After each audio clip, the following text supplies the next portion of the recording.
નમસ્કાર, ન્યૂઝ 18 ગુજરાતીમાં આપનું સ્વાગત છે। આપની સાથે હું છું કોમલ।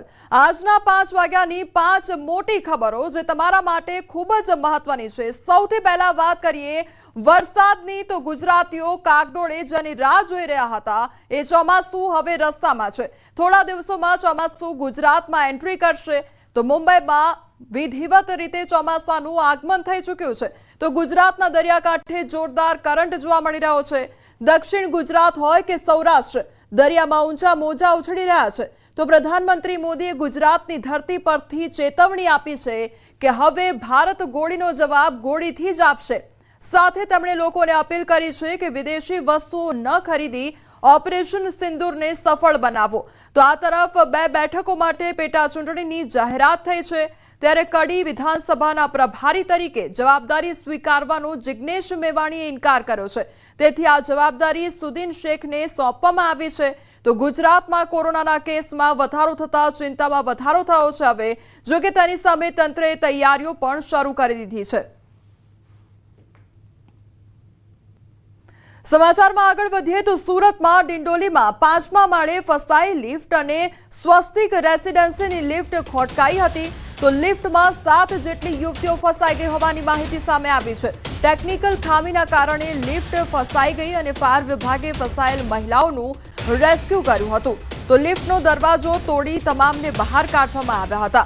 તો લિફ્ટમાં 7 જેટલી યુવતીઓ હતી તે ફસાઈ ગઈ હતી અને ત્યારબાદ તેઓને સેફલી બહાર કાઢવામાં આવ્યા હતા। તેઓનું રેસ્ક્યુ કરવામાં આવ્યું હતું। સંવાદદાતા કીર્તેશ અમારી સાથે જોડાઈ ગયા છે। કીર્તેશ, લિફ્ટ ખરાબ થઈ અને તેમાં 7 જેટલી મહિલાઓ હતી, કેવી રીતે તમને બહાર કાઢવામાં આવ્યા, રેસ્ક્યુ કેવી રીતે કરવામાં આવ્યું? બિલકુલ, ડિંડોલી વિસ્તારની ઘટના છે। સ્વસ્તિક રેસિડેન્સીના 5મા માળે લિફ્ટ ખોટકાઈ ગઈ હતી। ખાસ કરીને લિફ્ટમાં 7 જેટલી મહિલાઓ હતી અને લિફ્ટ ખોટકાયાના સમાચાર મળતાની સાથે જ સમગ્ર ઘટનાની જાણ ફાયર વિભાગને કરવામાં આવી હતી। ફાયરનો કાફલો ઘટના સ્થળે પહોંચી ગઈ અને લિફ્ટનો દરવાજો તોડી સાથે કહી શકાય કે જે મહિલાઓ છે તેમને રેસ્ક્યુ કરવામાં આવી હતી। ખાસ કરીને 7 જેટલી જે મહિલાઓ હતી તેમને સહી સલામત બહાર કાઢી લેવામાં આવી હતી। સમગ્ર ઘટનાને લઈને હવે આ મામલે ગુનો દાખલ કરી તપાસ શરૂ કરવામાં આવી છે। ત્યારે કહી શકાય કે સુરતમાં આવેલી હાઈરાઇઝમાં આ પ્રકારે લિફ્ટ ખોટકાઈ જવાની ઘટનાઓ સતત બનતી હોય છે। તેની પાછળ લિફ્ટનું મેન્ટેનન્સ નહીં કરવાને લઈને આ પ્રકારની ઘટનાઓ બનતી હોય છે। જી કીર્તેશ, સમગ્ર માહિતી બદલ આપનો આભાર। તો ચોમાસાને લઈને સૌથી મોટા સમાચાર સામે આવી રહ્યા છે। અંબાલાલ પટેલ દ્વારા સૌથી મોટી આગાહી કરવામાં આવી છે। ગુજરાતમાં ચોમાસું વહેલું બેસવાનું અનુમાન લગાવવામાં આવ્યું છે। 10 જૂને ગુજરાતમાં વિધિવત એન્ટ્રી થઈ જશે તેવું અંબાલાલ દ્વારા કહેવામાં આવ્યું છે। 6 થી 7 જૂને તોફાની વરસાદ વરસશે તે પ્રકારની આગાહી અંબાલાલ દ્વારા કરવામાં આવી છે। તો અંબાલાલ પટેલ દ્વારા આ અનુમાન લગાવવામાં આવ્યું છે। તો ગુજરાતમાં ચોમાસું વહેલું બેસવાનું અનુમાન લગાવવામાં આવ્યું છે। અત્યારે જો ચોમાસાની વાત કરવામાં આવે તો અત્યારે જે મહારાષ્ટ્રમાં ચોમાસાની એન્ટ્રી થઈ હતી અને ત્યારબાદ મુંબઈ તરફ જે ચોમાસું આગળ વધતું નજરે પડ્યું હતું તે અત્યારે સ્થિર જોવા મળી રહ્યું છે અને એવી આશંકા સેવાઈ રહી હતી કે ગુજરાતમાં ક્યાંક ચોમાસું મોડું આવી શકે છે, પરંતુ હવે અંબાલાલ દ્વારા અનુમાન લગાવવામાં આવ્યું છે કે ગુજરાતમાં ચોમાસું વહેલું બેસવાનું અનુમાન તેમના દ્વારા લગાવવામાં આવ્યું છે। તો 6 થી 7 જૂને જે વરસાદ છે તે વરસી શકે છે। તો ચોમાસાને લઈને આ સૌથી મોટા સમાચાર સામે આવ્યા છે। તો અંબાલાલ પટેલ દ્વારા સૌથી મોટી આગાહી કરવામાં આવી છે। ગુજરાતમાં ચોમાસું વહેલું આવશે તે પ્રકારની આગાહી કરવામાં આવી છે। આજે અમાસની ભરતી સમયે ડુમસના દરિયામાં ભારે કરંટ જોવા મળ્યો હતો અને ડુમસ બીચ નજીક આવેલા દરિયા ગણેશ મંદિરના પગથિયા સુધી દરિયાનું પાણી પહોંચ્યું હતું। તો આજે મોટી સંખ્યામાં સહેલાણીઓ ડુમસ બીચ પર પહોંચ્યા હતા, પરંતુ પોલીસ વિભાગે સહેલાણીઓને તાત્કાલિક સલામત સ્થળે ખસેડી દીધા હતા। પોલીસ જવાનોએ ડુમસ બીચ વિસ્તાર અને દરિયા ગણેશ મંદિર પાસે નો એન્ટ્રી ઝોન જાહેર કરી નિયમિત પેટ્રોલિંગ શરૂ કર્યું છે।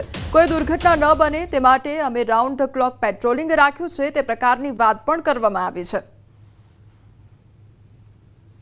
સુરતનો ડુમસનો દરિયા કિનારો ગાળો બન્યો છે, ત્યારે લોકોને દરિયાથી દૂર રાખવા માટે ખાસ પોલીસ તૈનાત કરવામાં આવી છે। પોલીસ દ્વારા લોકોને દરિયાથી દૂર રાખવા માટે સતત અહીંયા સિટી મારી લોકોને દરિયાથી દૂર કરી રહ્યા છે અને એમાં પણ આજે અમાસ છે જેને લઈને દરિયામાં મોટી ભરતી આવી છે। દ્રશ્ય જોઈ શકાય છે કે દરિયામાં જે પ્રકારે કરંટ દેખાઈ રહ્યો છે, 5 ફૂટ કરતાં ઊંચા મોજા આવી રહ્યા છે, એટલે કે એક બાજુ કરંટ અને એમાં પણ અમાસની ભરતીને લઈને દરિયો ગાંડો તૂર બન્યો છે। ત્યારે સુરતના સુરતીઓ ખાવા અને ફરવાના શોખીન હોય છે, ત્યારે આજથી જે રીતે વરસાદ પડી રહ્યો છે, બીજી બાજુ વાવાઝોડાને લઈને દરિયો ગાંડો તૂર બન્યો છે, ત્યારે લોકો મોટી સંખ્યામાં પરિવાર સાથે દરિયાની મોજ કરવા પહોંચી રહ્યા છે. ખાસ લઈને તંત્રને એલર્ટ મોડ પર રાખવામાં આવ્યું છે. સમગ્ર દ્રશ્ય જોઈ શકાય છે કે લોકો મોટી સંખ્યામાં પહોંચ્યા છે, ત્યારે દરિયાથી દૂર રાખવા પોલીસ સતત પેટ્રોલિંગ કરી રહી છે અને વાતાવરણ પર તંત્ર દ્વારા બાજ નજર રાખવામાં આવી રહી છે.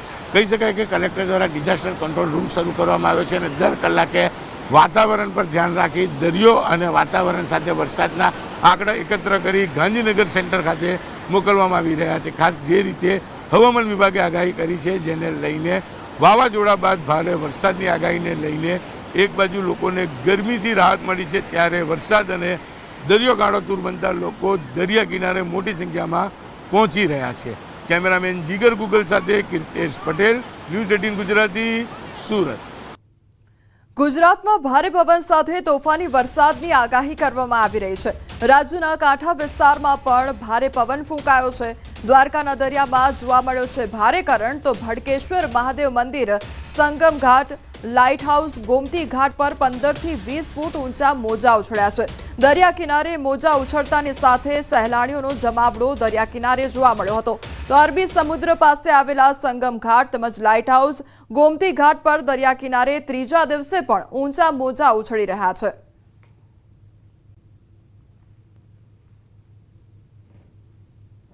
તો દ્વારકાના ગોમતી ઘાટના દ્રશ્યો સામે આવ્યા છે કે જ્યાં સતત ત્રીજા દિવસે પણ ઊંચા મોજા ઉછળતા નજરે પડી રહ્યા છે. તો બીજી તરફ આજે દરિયામાં કરંટ જોવા મળી રહ્યો છે, તેને જોવા માટે સહેલાણીઓ પણ દૂર દૂરથી આવી રહ્યા છે અને હજુ પણ પ્રવાસીઓ દરિયા કિનારે જોવા મળી રહ્યા છે.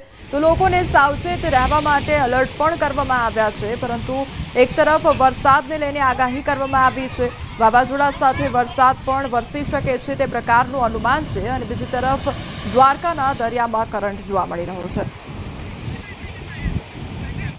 અન્ય સમાચાર પર નજર કરીએ તો સલામતી સવારી એસટી અમારી, આવા સૂત્રને કલંક લગાડતો એસટીનો રંગીલો ડ્રાઈવર જોવા મળ્યો છે અને તે પોલીસના સકંજામાં આવી ગયો છે. એક મહિલાની છેડતી કરવી તેને ભારે પડી ગઈ, તો મહિલાએ ડ્રાઈવરને 2 લાફા માર્યા.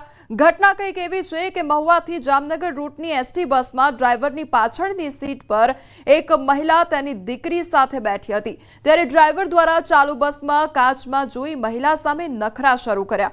મહિલાએ વાતને નજરઅંદાજ કરી, પરંતુ ડ્રાઈવરની હરકતો વધી જતા આખરે મહિલાએ કંટાળી ડ્રાઈવર અબ્દુલ રહેમાન ભટ્ટી સામે મહુવા પોલીસ સ્ટેશનમાં ફરિયાદ નોંધાવી છે. નફ્ફટ ડ્રાઈવર મહુવા એસટી ડેપોમાં ફરજ બજાવે છે. મહિલાએ પોલીસ સ્ટેશનમાં ડ્રાઈવરને ચપ્પલનો હાર પહેરાવી 2 લાફા માર્યા હતા. તો ડેપો મેનેજરને ફરિયાદની જાણ થતાં ડ્રાઈવરને ફરજ પરથી સસ્પેન્ડ કરી દેવામાં આવ્યો છે. સંવાદદાતા નીતિન અમારી સાથે જોડાઈ ગયા છે. નીતિન, આ ડ્રાઈવરની નફટાઈ સામે આવી છે અને મહિલા દ્વારા હવે ફરિયાદ પણ નોંધવામાં આવી છે, શું વધુ અપડેટ? જી, વાત કરીએ તો જે સૂત્ર છે સલામતી સવારી એસટી અમારી, આ સૂત્રને કંઈક કલંક લાગતું હોય તેવું એસટીનો જે ડ્રાઈવર છે, રંગીલો ડ્રાઈવર, તેની કરતૂતો સામે આવી છે. મહુવાથી જામનગરના રૂટ પર ચાલતી એસટી જે બસ છે તેને મહિલાની છેડતી કરી હોવાનો મહિલાના મધર દ્વારા આક્ષેપ કરવામાં આવ્યો હતો અને અવારનવાર કાચમાંથી પોતે તેમની દીકરી જોડે એવા ચેનચાળા કરતો હોય, ત્યારે આ નફટાઈની જે હદ છે તે વટી જતા જે મહિલા સામે જે ચેનચાળા કરતો હતો, જે ડ્રાઈવર અબ્દુલ ઉમર ભટ્ટી, તેઓને મહુવા પહેલા તો જે ત્યાં સ્થાનિક ડેપો છે ત્યાંના મેનેજરને જાણ કરવામાં આવી અને મહિલા પેસેન્જર દ્વારા તેઓની સાથે આ અંગે દુર્વ્યવહાર કરવામાં આવ્યા અંગેની અરજી આપવામાં આવી અને ત્યારબાદ સમગ્ર મામલાને લઈ અને ડેપોના મેનેજર છે તેમને જી નીતિન, સમગ્ર માહિતી બદલ આપનો આભાર. સમાચારમાં હવે આગળ વાત કરીએ કોરોનાએ ફરી વધારી ચિંતા તેના વિશે.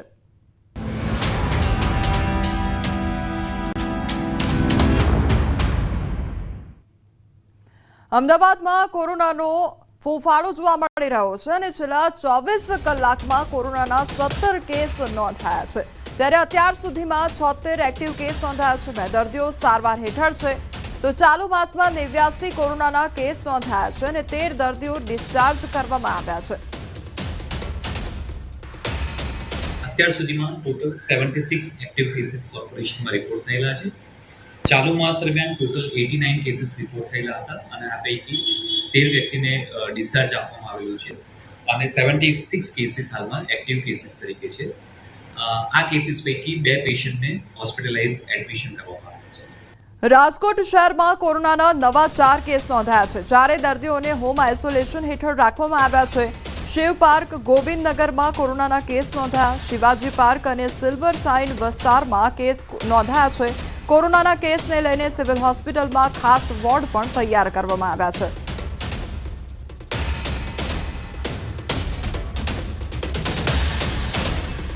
દેશમાં ફરી કોરોનાના કેસ આવતા દેવભૂમિ દ્વારકા જિલ્લા આરોગ્ય વિભાગ સતર્ક બન્યું છે. તકેદારીના ભાગરૂપે સરકારી હોસ્પિટલમાં ખાસ ઇમરજન્સી વોર્ડ ઉભો કરવામાં આવ્યો છે, જેમાં 10 બેડ પૈકી 3 બેડ વેન્ટિલેટર સાથે તેમજ અન્ય તમામ બેડ ઓક્સિજન સાથે રાખવામાં આવ્યા છે.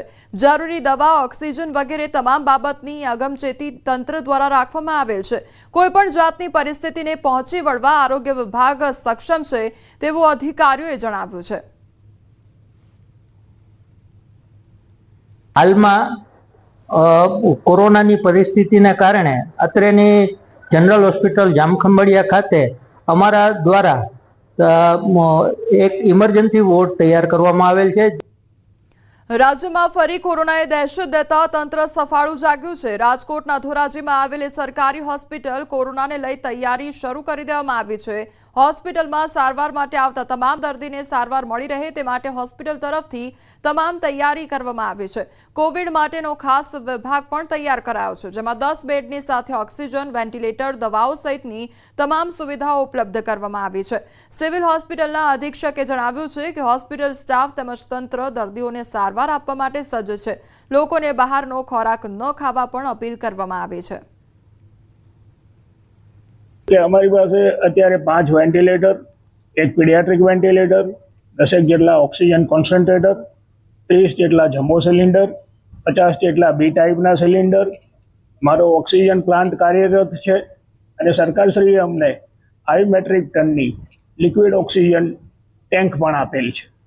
એટલે ઓક્સિજનની પૂરતી વ્યવસ્થા હોસ્પિટલ ખાતે છે. રાજ્યભરમાં જે કોરોનાએ જે પગપસારો કર્યો તેને લઈને ધોરાજી સિવિલની વાત કરીએ, ધોરાજી સિવિલના અંદરમાં પહેલેથી જ ડોક્ટરો ખરે પગે છે અને સજ્જ છે. 10 બેડનું અત્યારે 10 બેડ તૈયાર કરવામાં આવ્યા છે. ઓક્સિજનથી લગાવી અને વેન્ટિલેટર સુધીની તૈયારી કરવામાં આવી છે. જે રીતે ઓપીડીમાં અત્યારે વધારો છે એ વાયરલ ઇન્ફેક્શન છે, તેને લઈને અત્યારે સાવચેતીના ભાગે રૂપે અત્યારે ડોક્ટરની તૈયારી કરવામાં આવી છે કે જે રીતે ડોક્ટરની અપીલ છે કે ડોક્ટર જે જગ્યાઓ છે ભીડભાડવાળી જગ્યામાં ના જવું અને માસ્ક પહેરવું તેવું ડોક્ટર અત્યારે અપીલ કરી રહ્યા છે. જે કોરોનાએ જે રાજ્યભરના અંદરમાં જે પગપસારો કર્યો તેને લઈને અત્યારે સિવિલ હોસ્પિટલના અંદરમાં 10 બેડની તૈયારી કરવામાં આવી છે. ઓક્સિજન સાથોસાથ ઓક્સિજન અને વેન્ટિલેટરની તૈયારી કરવામાં આવી. કોઈ પરિસ્થિતિ એવી ઊભી થાય ગંભીર તો તેને લઈને અત્યારે સિવિલ હોસ્પિટલના ડોક્ટરો અને જે સ્ટાફ છે તે ખરે પગે છે. મુનાફ બગાલી, ગુજરાતી, ધોરાજી. જામનગરમાં કોરોનાએ માથું ઉચક્યું અને છેલ્લા 24 કલાકમાં કોરોનાના 7 કેસ નોંધાયા છે, જેમાંથી 4 લોકો એક જ પરિવારના છે, જે કામદાર કોલોનીમાં રહેતા છે. ત્યારે અન્ય કેસ પાર્ક કોલોની અને ગરીબ નવાઝ ઘાંચીવાડ વિસ્તારમાં સામે આવ્યા છે. હાલ શહેરમાં કોરોનાના કુલ 10 એક્ટિવ કેસ છે. તમામ હાલ હોમ આઇસોલેશન હેઠળ છે. તો આરોગ્ય વિભાગે લોકોને તકેદારી રાખવા અપીલ કરી છે. હાલ અત્યારે 10 કોવિડના એક્ટિવ કેસીસ છે, પણ બધા જ હોમ આઇસોલેશનમાં છે. એકદમ જ સ્ટેબલ છે અને માઇલ્ડ સિમ્પટમ સાથે છે. કોઈ પણ ડરવાની જરૂર નથી, પરંતુ સાવચેતી રાખવી જરૂરી છે. ખાસ કરીને મોટી ઉંમરના, પછી જે સગર્ભા મહિલાઓ છે, એ ભીડભાડવાળી જગ્યાઓ છે, માર્કેટ્સ છે કે પછી કોઈ લગ્ન પ્રસંગો છે, એ ટાળી શકે તો હાલમાં સારું છે. છેલ્લા 24 કલાકમાં 7 કેસીસ આવેલા છે, એમાંથી 4 વ્યક્તિઓ એક જ પરિવારના છે. મોરબીના અમરણ નજીક વહેલી સવારે અકસ્માત સર્જાયો અને હોટલ પાસે રોડ સાઈડમાં પાર્ક કરેલી એસટી બસ પાછળ કાર ધડાકાભેર અથડાઈ ગઈ હતી. તો ઝડપથી આવી રહેલા કાર બસમાં અથડાઈ ગઈ હતી. તો કારમાં સવાર 2 લોકોના મોત નીપજ્યા છે, જ્યારે અન્ય 2નો આબાદ બચાવ થયો છે. રામાનુજ ચારલુ અને કાસ્યારામનું મોત નીપજ્યું છે. તો આંધ્રપ્રદેશથી ધાર્મિક યાત્રાએ નીકળેલા લોકોને અકસ્માત નડ્યો હતો. કારના ડ્રાઈવરને ઝોકું આવી જતા અકસ્માત સર્જાયો હોવાનું પ્રાથમિક તારણ સામે આવી રહ્યું છે. મોરબી તાલુકા પોલીસે વધુ તપાસ હાથ ધરી છે. તો આમરણ નજીક અકસ્માત સર્જાયો હોવાની આ ઘટના સામે આવી છે। તો એસટી બસ પાછળ જે કાર હતી તે ધડાકાભેર અથડાઈ હતી। સંવાદદાતા અતુલ અમારી સાથે જોડાઈ ગયા છે। અતુલ, અકસ્માતની ઘટના કયા પ્રકારની પરિસ્થિતિ સર્જાઈ હતી, શું અપડેટ? જી કોમલ, મોરબીના આમરણ નજીક આજે વહેલી સવારે અકસ્માત સર્જાયો હતો, જેમાં હોટલ નજીકથી રોડમાં સાઈડમાં પાર્ક કરેલી જે એસટી બસ છે તેની પાછળ એક કાર ઘૂસી ગઈ હતી અને અકસ્માતમાં જે કારમાં સવાર 2 લોકો છે તેનો આબાદ બચાવ થયો હતો। 2 લોકોના મોત થયા હતા, જેમાં રામાનુજ ચાલ્લુ ઉંમર વર્ષ 53 અને કાશિયારામ ની ઉંમર વર્ષ 67 નામના 2 જે વયોવૃદ્ધ વ્યક્તિ છે તેના મોત નીપજ્યા હતા। જેમાં આજે બંને વ્યક્તિઓ છે આંધ્રપ્રદેશથી ધાર્મિક યાત્રાએ નીકળ્યા હતા અને અકસ્માત નડ્યો હતો। પ્રાથમિક તપાસમાં કારના ડ્રાઈવરને જોખું આવી જતા અકસ્માત સર્જાવાનું જાણવા મળ્યું છે। આગળની તપાસ મોરબી તાલુકા પોલીસે હાથ ધરી છે। કોમલ જી અતુલ, સમગ્ર માહિતી બદલ આપનો આભાર। પાટણ જિલ્લામાં કંડક્ટર ભરતીમાં નકલી સર્ટીનું કૌભાંડ સામે આવ્યું છે। પાટણ અને બનાસકાંઠા જિલ્લાના અનેક ઉમેદવારો નકલી ફર્સ્ટ એડ સર્ટીના બન્યા ભોગ, ત્યારે અત્યાર સુધી 6 જેટલા ઉમેદવારો સામે આવ્યા છે। તમામ ઉમેદવારને આપેલ ફર્સ્ટ એડ સર્ટી વેરિફિકેશન ખોટું હોવાનું ખુલ્યું છે। સરકાર દ્વારા વર્ષ 2023-24માં કંડક્ટરની ભરતી બહાર પાડવામાં આવી હતી। કંડક્ટર ભરતીમાં વિદ્યાર્થીઓનું સિલેક્શન ન થતાં નિગમ દ્વારા ડોક્યુમેન્ટ વેરિફિકેશન કરવામાં આવ્યા હતા। તો નિગમ દ્વારા ડોક્યુમેન્ટ વેરિફિકેશનમાં ફર્સ્ટ એડ સર્ટી ખોટા હોવાથી યુવાનોની ઉમેદવારી રદ કરવામાં આવી। તો ખોટા સર્ટીના કારણે યુવાનોએ હાથમાં આવેલી નોકરી ગુમાવવી પડી હતી। ઉમેદવારોએ પરેશ પાંચાભાઈ રબારી નામના એજન્ટનો સંપર્ક કરી 1600 રૂપિયા ફી ભરીને સર્ટી મેળવ્યા હતા। તો એજન્ટ પરેશભાઈએ ઓરિજિનલ સર્ટી તાલીમ બાદ આપવાની વાત કરી હતી। ઉમેદવારોએ કહ્યું, જો યોગ્ય તપાસ કરવામાં આવે તો પરેશ રબારી દ્વારા અનેક ઉમેદવારો આવા નકલી સર્ટી આપીને લાખોનું કૌભાંડ કર્યું હોય તેવું બહાર આવી શકે છે। ઉમેદવારોની માંગ છે કે જો ફર્સ્ટ એડ સર્ટીના કારણે અમારી ઉમેદવારી રદ કરવામાં આવી હોય તો અમને મોકો આપવામાં આવે, અમે બીજી સંસ્થામાં તાલીમ મેળવી સર્ટી રજૂ કરી શકીએ છીએ। ફાઇનલ મેરિટ આવ્યો ડોક્યુમેન્ટ માટે બોલાવવામાં આવ્યા ડીવી માટે, એટલે અમે ત્યાં ડીવી કરાવ્યો અમદાવાદ નરોડા। ડીવી વખતે તો અમારું ચલાવી લીધું કે ના ભાઈ બરાબર છે। પછી જ્યારે અમને ક્રોસ વેરિફિકેશન કર્યું, કિશોર ગાંધીના અંદર સહી સિક્કા હતા ડીસા, ત્યારે અમને ખબર પડી એક લેટર દ્વારા કે તમારી ઉમેદવારી રદ કરવામાં આવી છે અને તમારી જોડે ફ્રોડ થયેલ છે। કે જે તે વખતે અમે ફી ભરી અમને પ્રોવિઝનલ સર્ટિફિકેટ 3 મહિના માટેનું આપવામાં આવ્યું, ત્યારે એમને વોટ્સઅપ ગ્રુપ બનાવ્યું હતું અને વોટ્સઅપ ગ્રુપમાં જેવા 3 મહિના પૂરા થયા એટલે અમને રોજ એમાં મેસેજ મૂકતા કે આપણે હવે ક્યારે ટ્રેનિંગ છે એવા અમે રોજ મેસેજ કરતા। પછી ધીમે ધીમે 3-4 મહિના થઈ ગયા, પછી એ ગ્રુપમાંથી પહેલાં જ પરેશભાઈ લેફ્ટ થઈ ગયા, પછી એ ગ્રુપ આખું લેફ્ટ થઈ ગયું છે। તો પાટણનો આ મામલો સામે આવ્યો છે, જેમાં ફર્સ્ટ એડ સર્ટીનો કૌભાંડ સામે આવ્યો છે। તો હવે વિદ્યાર્થીઓ જે છે તેમના દ્વારા જે આ સર્ટી રજૂ કરવામાં આવ્યું ત્યારબાદ તેઓને જાણ થઈ અને હવે તે અંગે માંગ પણ કરવામાં આવી રહી છે કે અત્યાર સુધી કેટલાય એવા છબડા થયા હશે તેની પણ તપાસ કરવામાં આવે તેવી માંગ આ વિદ્યાર્થીઓ દ્વારા કરવામાં આવી રહી છે। તો ઉમેદવારો પાસેથી ફી ઉઘરાવી એજન્ટ હવે ભૂગર્ભમાં ઉતરી ગયો છે અને તે અંગે તપાસ કરવાની માંગ કરવામાં આવી રહી છે। તો એજન્ટ પરેશ રબારીની ધરપકડ કરવા માટેની માંગ કરવામાં આવી રહી છે। તો કંડક્ટર ભરતીમાં આખું આ જે નકલી સર્ટી છે તેનું કૌભાંડ સામે આવ્યું છે। વલસાડ જિલ્લામાં એક નકલી ડેપ્યુટી મામલતદાર બની 4 યુવકોને સરકારી નોકરીની લાલચ આપવામાં આવી છે। લાલચમાં 9.59 લાખ રૂપિયાની છેતરપિંડી આચરવામાં આવી। નિમિષા હરીશ નાયકા નામની યુવતીએ ખોટી ઓળખ આપી નકલી આઈ કાર્ડ બનાવ્યા અને અલગ અલગ નંબરથી અધિકારીઓના નામે સંપર્કમાં હોવાનું નાટક રચ્યું હતું। તો પોલીસ ફરિયાદ બાદ યુવતીની ધરપકડ કરી લેવામાં આવી છે અને તપાસ હાથ ધરી છે। પોલીસના જણાવ્યા મુજબ આગળ પણ અન્ય મોટા ખુલાસાની શક્યતાઓ સેવાઈ રહી છે।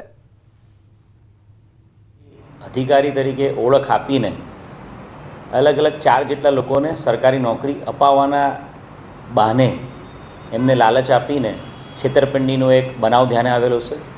આ બનાવમાં નિમિષાબેન હરીશભાઈ નાયકા જે પરિમલભાઈ ચૌધરીની પત્ની છે એ વ્યક્તિની ધરપકડ કરવામાં આવી છે। વલસાડ હાઈવે પર નબીરાઓના કારના કાફલામાં સીન સપાટા કરવા ભારે પડ્યા છે। પારડી પોલીસે હાઈવે પર હીરોગીરી કરતા નબીરાઓને કાયદાનું ભાન કરાવ્યું છે। હાઈવે પર સ્ટન્ટ કરતા 9 આરોપી યુવકોની ધરપકડ કરવામાં આવી છે। સુરતના કતારગામમાં લૂંટનો નિષ્ફળ પ્રયાસ હાથ ધરવામાં આવ્યો છે. કતારગામની લલિતા ચોકી નજીક ઘટના સામે આવી અને જ્વેલર્સની દુકાનમાં લૂંટના ઈરાદે પ્રવેશ કર્યો હતો. લાઇટરવાળી રિવોલ્વર સાથે જ્વેલર્સમાં ઘૂસ્યા હતા અને દુકાનદાર અને સ્થાનિક લોકોએ ઝડપી પાડ્યો. તો જ્વેલર્સમાં લૂંટ કરે તે પહેલા જ્વેલર્સ માલિકે ઝડપ્યો હતો. લૂંટ કરવા આવેલ યુવકને ઝડપીને પોલીસને સોંપવામાં આવ્યો છે. તો કતારગામ પોલીસે યુવકની ધરપકડ કરી વધુ તપાસ હાથ ધરી છે. તો જ્વેલર્સની શોપમાં ચોરીને અંજામ આપવાનો પ્રયાસ હાથ ધરવામાં આવ્યો હતો, પરંતુ આ પ્રયાસ નિષ્ફળ સાબિત થયો હતો. સંવાદદાતા કીર્તેશ અમારી સાથે જોડાઈ ગયા છે. કીર્તેશ, લૂંટનો પ્રયાસ હાથ ધરવામાં આવ્યો પરંતુ એ નિષ્ફળ નીવડ્યો. આખી ઘટના કયા પ્રકારે સર્જાઈ હતી? બિલકુલ, સુરતના કતારગામ વિસ્તારની આ ઘટના છે. ખાસ કરીને એક જ્વેલર્સની દુકાનમાં એક વ્યક્તિ રમકડાની બંદૂક લઈ પહોંચ્યો હતો અને લૂંટનો પ્રયાસ કર્યો હતો. ખાસ કરીને આ લાઇટરવાળી રિવોલ્વર સાથે જ્વેલર્સમાં ઘૂસી કર્મચારી અને સ્ટાફને ગભરાવવાનો પ્રયાસ કર્યો હતો. જોકે દુકાનના માલિકે તાકાત કરી દુકાનની બહાર નીકળી બૂમાબૂમ કરવા લાગ્યો હતો, જેને લઈને લૂંટારૂ બહાર ભાગવા જતા સ્થાનિક લોકોએ પકડી પાડી તેને બરાબરનો વ્યક્તિ પાક આપી પોલીસના હવાલે કર્યો છે અને પોલીસે હવે આ મામલે ગુનો દાખલ કરી તપાસ શરૂ કરી છે. જે કીર્તેશ, સમગ્ર માહિતી બદલ આપનો આભાર. કેરળમાં કોચીના દરિયા કિનારે લાઇબેરિયાનું એક જહાજ પલટી જતા એલર્ટ જાહેર કરવામાં આવ્યું છે. તો લાઇબેરિયાના MSC એલ્સા 3 નામના જહાજમાં આશરે 640 કન્ટેનર હતા, જે પૈકી 13 કન્ટેનરમાં હેઝાર્ડસ એટલે કે ખતરનાક મટીરિયલ હતું, જ્યારે 12 કન્ટેનરમાં કેલ્શિયમ કાર્બાઇડ હોવાનું જાણવા મળ્યું છે. ભારતીય કોસ્ટગાર્ડે આ જહાજના 24 ક્રૂ મેમ્બરને બચાવી લીધા હતા, જ્યારે રશિયન નાગરિકતા ધરાવતા કેપ્ટન અને ચીફ એન્જિનિયરને નૌસેનાના જહાજ INS સુજાતાની મદદથી બચાવી લેવામાં આવ્યા હતા. કોસ્ટગાર્ડે આપેલી માહિતી પ્રમાણે આ જહાજ કુલ 84.44 મેટ્રિક ટન ડીઝલ અને 367.1 મેટ્રિક ટન ફર્નેસ ઓઇલ લઈને જતું હતું.